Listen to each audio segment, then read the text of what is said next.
ఐఐటీలో ఐఐటీలో BTech చేయాలనేది మీ డ్రీమా? అయితే ఇది ఇండియాలో ఒకే ఒక యూనివర్సిటీ వల్ల సాధ్యం. అదే జేకే లక్ష్మీపతి యూనివర్సిటీ. ఇప్పుడే సంప్రదించండి. తెలంగాణ అనగానే మనకు ముందుగా గుర్తుకు వచ్చేది ఇక్కడి సంస్కృతి.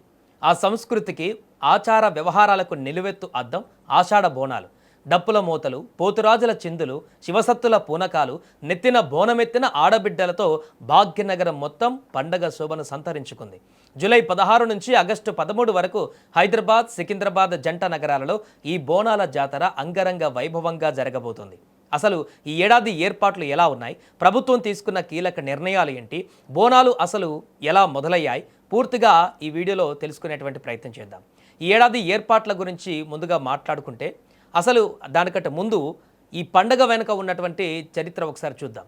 బోనం అంటే భోజనం, అమ్మవారికి సమర్పించేటువంటి నైవేద్యమే ఈ బోనం. 1815వ సంవత్సరంలో హైదరాబాద్లో కలరా, ప్లేగ్ లాంటి అంటువ్యాధులు ప్రబలి వేలాది మంది ప్రాణాలు కోల్పోయారు. అప్పుడు ఉజ్జయిని మహంకాళి అమ్మవారికి శాంతి పూజలు చేసి బోనాలు సమర్పించడం వల్ల ఆ మహమ్మారి శాంతించిందని ప్రతీతి. అప్పటి నుంచి ఏటా ఆషాఢ మాసంలో అమ్మవారికి కృతజ్ఞతగా ఈ బోనాల పండుగను జరుపుకోవడం మన ఆనవాయితీగా వస్తుంది. పసుపు, కుంకుమ, వేప ఆకులతో అలంకరించిన కుండలో వండిన అన్నం, బెల్లం, పెరుగు కలిపి అమ్మవారికి నైవేద్యంగా పెడతారు. ఇక ఈ ఏడాది బోనాల ఉత్సవాల విషయానికి వస్తే తెలంగాణ రాష్ట్ర ప్రభుత్వం ఈ వేడుకలను అత్యంత ప్రతిష్టాత్మకంగా తీసుకుంది. రాష్ట్ర ప్రజలకు బోనాల పండుగ శుభాకాంక్షలు తెలిపిన ముఖ్యమంత్రి రేవంత్ రెడ్డి ఈ పండుగ మన సామాజిక ఐక్యతకు నిదర్శనమని పేర్కొన్నారు. లక్షలాదిగా తరలి వచ్చే భక్తులకు ఎలాంటి ఇబ్బందులు కలగకుండా చూసేందుకు ప్రభుత్వం ఏకంగా 20 కోట్లను కేటాయించింది. దేవాదాయ శాఖ పరిధిలోని దాదాపు 3,000కు పైగా ఆలయాలలో ఈ ఉత్సవాలను అత్యంత వైభవంగా నిర్వహిస్తున్నారు. భక్తుల కోసం ఆలయ ప్రాంగణాలలో పారిశుద్ధ్యం, స్వచ్ఛమైన తాగునీరు, 24 గంటల నిరంతర విద్యుత్ సరఫరాతో పాటు అత్యవసర వైద్య సేవలను కూడా అందుబాటులో ఉంచారు. ఇక పండగ ఎంత పెద్దదో భద్రతా బాధ్యత కూడా అంతే పెద్దది. జంట నగరాలకు భక్తులు పోటెత్తే అవకాశం ఉండడంతో పోలీసులు కట్టుదిట్టమైనటువంటి ఏర్పాట్లు చేశారు. నగర పోలీసు కమిషనర్ విసి సజ్జనార్ గారు అధికారులకు ఇప్పటికే స్పష్టమైన ఆదేశాలు జారీ చేశారు.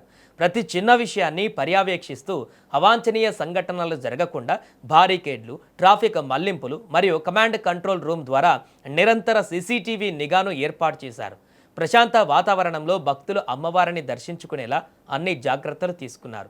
ఇక భారీ సంఖ్యలో తరలి వచ్చే భక్తులను దృష్టిలో ఉంచుకొని అన్ని ప్రభుత్వ శాఖలు ఒక కోఆర్డినేషన్తో పనిచేస్తున్నాయి.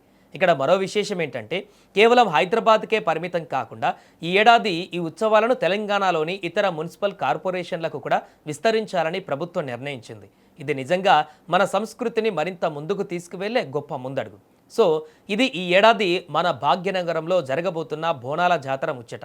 భక్తి శ్రద్ధలతో ఈ వేడుకలలో పాల్గొని ఆ మహంకాళి అమ్మవారి ఆశీస్సులు మనమంతా పొందాలని కోరుకుందాం.